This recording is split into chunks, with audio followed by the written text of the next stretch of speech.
It was honestly quite like Yeah. Honor would have laughed his ass off and probably like given it like a slow clap to Zach Brown at that point. I think it's high time these boys figure their cars out. So you know how I predicted Lando Norris is going to win the championship? Welcome back. Welcome back, guys. This is rookie season. We are here with the post-race updates for the Japanese Grand Prix. Yes, Suzuka. And Jashan's very on theme, I must say. You yourself are very on theme right now. I tried, but your t-shirt's like really giving Suzuka. We'll post a picture of Jashan's t-shirt, maybe on story, so you can get the full outfit look. Yep. But he looks like he was in Japan. I wish I was, but I also wish I wasn't. Yeah, do you really wish this was the race you were in? No, not really. Not unless I was in one of the cars. No. Yeah, because this race was quite... It was honestly quite like... Yeah. Yeah, there was... What happened today? Like, not much. Did anything happen? Because the front row looks the same as when it started. First 7 people... No. First 6 people. Yeah, 7 to 8, I would say, are the same. Like Hajar and Hamilton switched. Yeah. But except that, everyone's just where they were. Yeah, I was quite excited for the first pit stop because I thought that shit's gonna go down. And again, you know, just nothing happened. It was so bland as a race. It was, but I feel like these races are also important, of course, along with the crazy ones that we have the good fortune to watch, because I feel like it says a few things that we should notice, such as the fact that a few rookies are really doing well. There's Hajar and Behrman in the top 10, right? Which I feel would have gone unnoticed. You're forgetting one rookie. Yes, Kimi, but I'm so used to him being in the top 10 that it's almost like, yeah, of course, Kimi. But, I mean, you gotta count it. You can't not count him. Fair. So 3 rookies were in the top 10, which I feel like, especially the bottom 2, would get like quite unnoticed if it was a very dramatic race. Yeah. But because it wasn't, I think it's quite in the highlights that Hajar and Behrman scored really well. Right, yeah, okay. There's also a really funny meme going around of Hajar. Really? It's Christian Horner offering him the Red Bull seat. At this point, Hajar should learn from his ex-teammates' mistakes and just be where he is, just like do his thing and race his car, which is definitely more manageable. Yeah, the 2 people the spotlight was really on today, Yuki and Lawson. What did you think? Did you think they did anything noteworthy? Can I give the same answer as how I felt about the race? I mean, Yuki did climb up from 15th to 12th? From 14th to 12th. No, he was 15th and Lawson was 14th. That's before Sainz got a 3-place penalty. Oh, okay. So Lawson was 13th. And I forget about that penalty, which also... Sainz is going through a rough spell on that front, don't you think so? Yeah, he definitely is. I feel like seeing Albon doing so well in the Williams. Okay, so well is subjective. Doing so well for a Williams. Yeah. Sainz, it's sad to see him struggling. I agree. I mean, I don't know what honestly it is that's holding him back, considering he's helping them get to a position where Williams is truly a fight-worthy car. It's coming up into the top 5 right now. It is in the top 5. If you look at the Constructors' Championship right now, Williams is number 5, which is huge for them. Exactly. So he's definitely helped build the car up, but when it comes to himself on track, there seems to be something off. Yeah, I hope he can get it together as the races progress. I agree. Yeah. Because a lot of people who have switched teams, they are struggling. Hamilton is, he did win the sprint, but he is behind Leclerc in most of the races. Yeah. So let's see, we can't discount him. He is a 4-time Grand Prix winner and he's shown himself to do really well in Ferrari. So let's hold out hope for him. Similarly, I think let's hold out hope for Yuki because he did climb a few places. Right. His teammate is the winner of the Japanese Grand Prix. But I have my faith in Max. altogether because he's got that killer instinct and he's clearly taking a car that isn't meant to win and making it win. Yeah. It's so from what I understand, it's the third fastest car on the track right now. What's your second? Is it Mercedes or Ferrari? It's Mercedes. Okay. Because the consistency from them has been unreal. Is Hamilton trying to crawl back into the Mercedes garage right now? At this point, I think Hamilton is just trying to figure out where he's going wrong. Today being a prime example, like he was literally yelling at his engineer to get him updates on where he's going slow. Yeah. But even after having that knowledge, even after having all the stats, I don't think he was able to push the car the way he wanted to be very honest. Yeah, because one of the conflicting parts of me watching this race was seeing Lewis Hamilton on mediums, stuck behind Kimi Antonelli on hards. That was something, because I genuinely thought he would overtake Kimi in no time. Yeah. And there he was, stuck behind Kimi the whole race. I agree. So that was a little bit like, what the hell is going on? You know? Which is what makes the Mercedes the second fastest car on the track right now. They've got the pace to hold a fight. Yep. Definitely. Maybe not against a driver like Max in the car that he's in, because of course Red Bull still has their straight line speed sorted. But against someone like maybe a Williams or even a Ferrari right now, I think they can really push and maybe even overtake if they need to, which we have seen Russell do before. Yeah, Russell until today was third in the Drivers' Championship. Right. Yeah. I think Oscar just clinched it, but that's saying a lot. Like, that he was up there. I think he's still fourth. He's fourth. He's not very far behind from Oscar. He's actually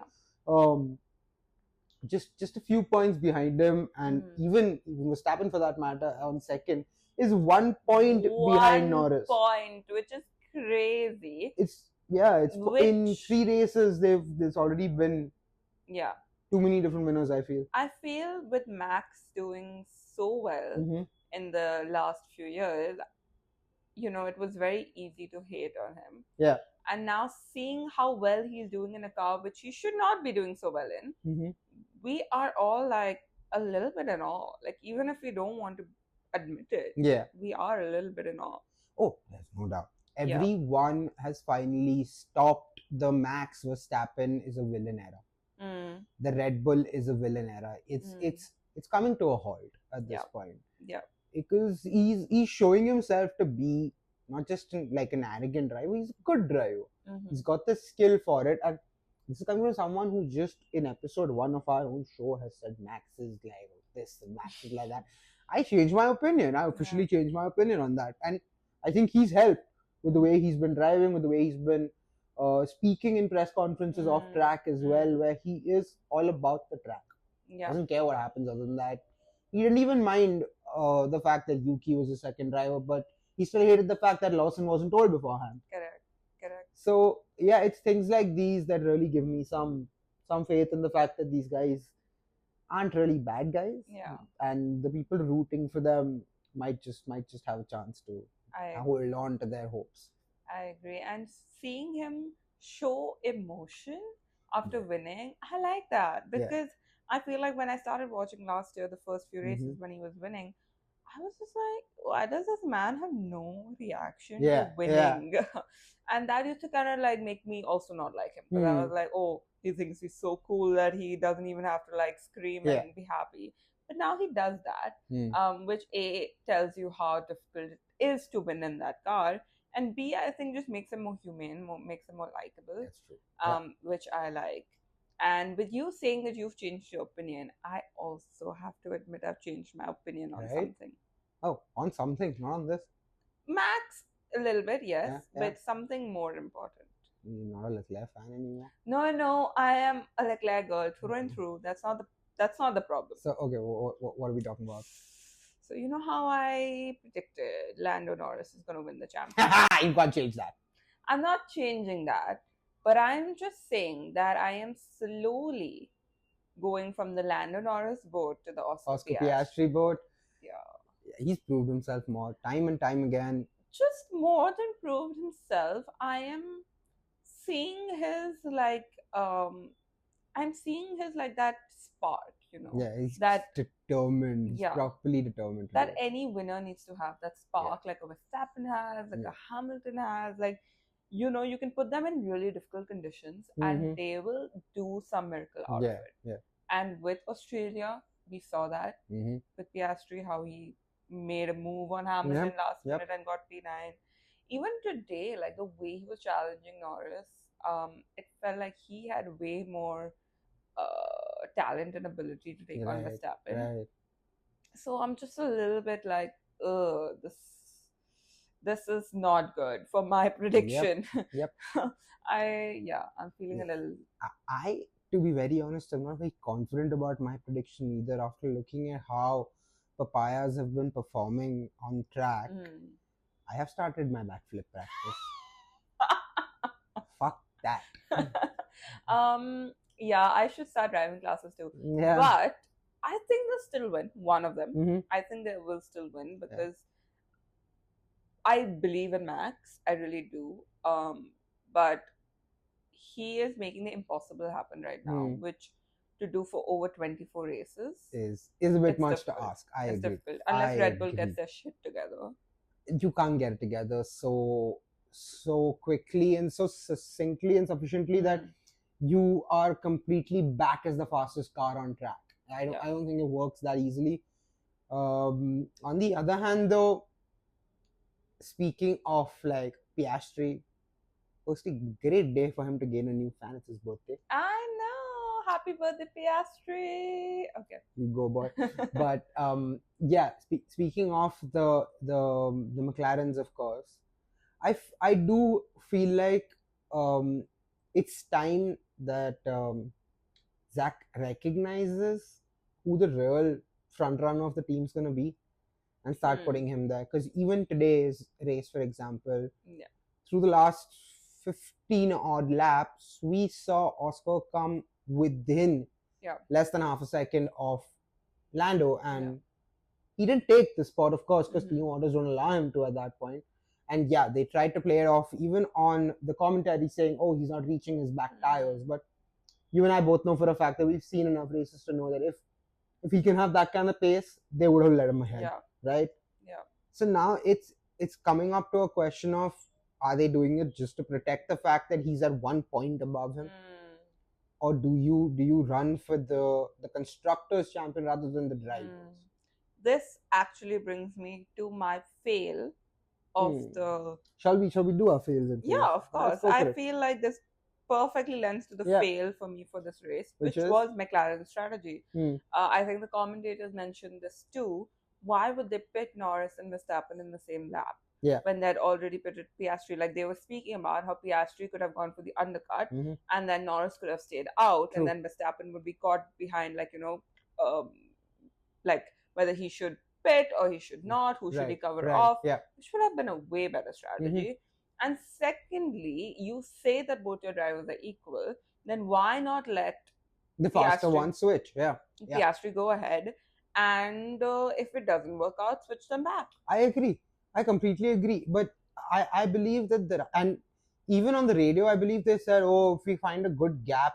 When they said this, there was a 10-second gap between them and Leclerc. So I don't see what they're trying to achieve here. I don't. Even the fact that, so it was clearly they're trying to make us believe that it's purely between Lando and Max. From the get-go, from understanding their false pit strategy in the beginning, the bluff that they tried to call, which was so evidently bad. Horner would have laughed his ass off and probably like given a slow clap to Zach Brown at that point, saying, nice try, boy. Like, what the fuck were they even thinking on that front? I don't know. But like these are the kind of things that make me believe that it's for at least for Team Papaya, it's always going to be Lando versus Max. It's not McLaren versus Max, which is clearly should be the case for them. Which is the funniest thing, because they are the only team to vocally say they have no lead driver. Right. And for them only to pull this.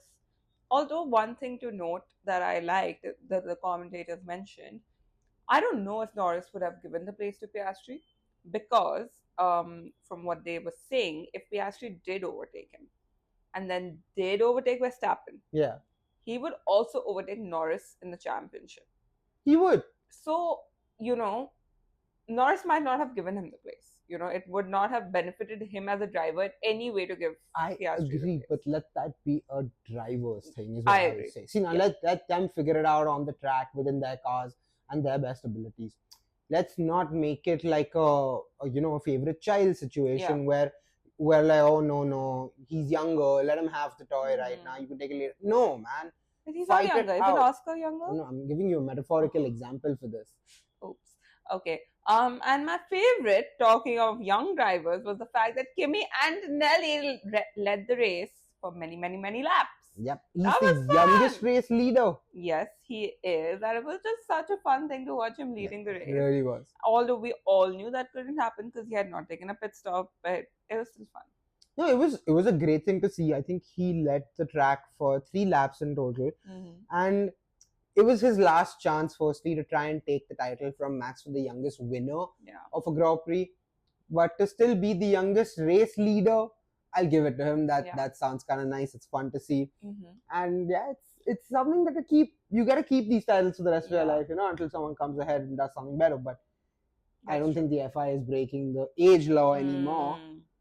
And it was just nice because you got to see that the medium compounds also had a lot of, it could go long into the race because he held his own leading the race for quite a few more laps than most people. If you saw the average or the recommended pit duration for mediums was between 19 to 27th the lap number, he went in on lap 35 or 36 if I'm not wrong, which was the recommended for hard tires, actually. Which I'm sure helped him also get the fastest lap at the end, in the sense because he was the last one to get on to fresher tires. So good on him, fastest lap and youngest driver to lead a race. But the driver of the day was still Yuki Tsunoda. For you or for F1? No, the F1 driver of the day. Really? Yeah. How? I don't know. Last race, Kimi was the driver of the day. This race, Yuki is the driver of the day, but maybe it should have been anyway. I mean, I don't know who's deciding this. Maybe because he was like home favorite, possible. So he got the votes. But yeah, I felt like driver of the day didn't really belong to Yuki today. But some good news for him is appreciated, I guess, at this moment. Because Hajar's coming for his seat. Hajar at this point just wants a seat at the table. He doesn't care about which seat, he just cares about the seat. Yeah, and one more thing for me to note before we go into your faves and fails is Albin. He was bitey on the radio today. Yeah, he really was. Yeah, I think, there's this thing about how he's never really got a chance to prove himself in a big team. He was in the RB second seat, but we know that seat is cursed. Yeah. And since then, he's not really got a chance. So I think now being in a team which is, firstly, it has a good enough car, right, and secondly, you're in the team with Sainz, who everyone thought is going to beat your ass. I guess seeing that he can actually compete has got him feeling feisty. And we've seen him now for 2 races feeling himself on the radio. Like last race, he was like, I'm good, I'm better than the others. Yeah. And this race, he's just screaming off at his engineer. So Albin's getting vocal. Albin's kind of getting his confidence up right now. Placing in the points every race is something that's genuinely helping him, which he was not able to do until last year. So I feel like he's finally getting the confidence he deserved to have from the beginning. Yeah, which is a great thing to see. On the same front of speaking of vocalists on radio, did you notice how Max's engineer spoke to him? No, he was very calm. JP calm. It felt like he was coddling him, Vita, is everything okay? Do you mind, just moving the seat a little bit? He was so calm about, so Max, just wanted to know whether you're good to Do you think this is a little nudge at Lewis, who said that they don't have a good relationship? I don't know. I don't know. Honestly, to me, it sounded like the engineer was just balls out scared.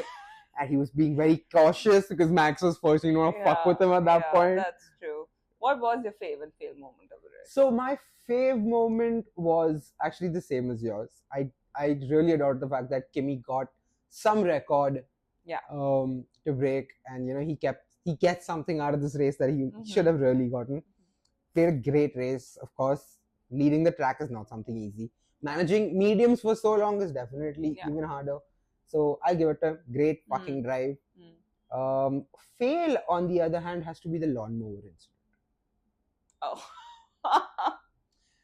For those of you who don't know, the lawnmower incident is referring to Lando trying to act like a little child and go off track to overtake Max right outside the pit lane. And then blaming Max to be pushed off, whereas it was very clear that he just drove himself into the grass. I just have to mention that post-race he did say that it was not really Max's fault. Like they both were it was just an incident all over again.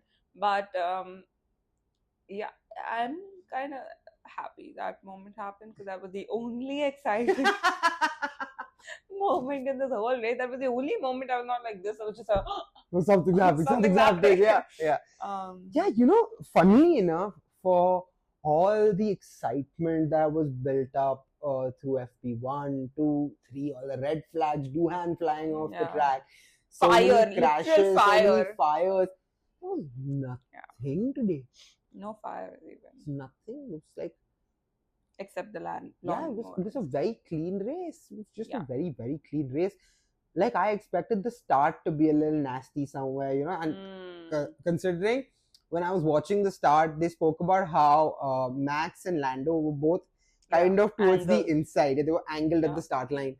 And if that goes wrong, it goes wrong, right? Like, you have your top two contenders out of the race. And actually, if you look at the stats, Norris had a way better launch than Max. But Max knows how to hold. And that track has a very fast first corner, which is good for them because the apex is a little bit like narrow.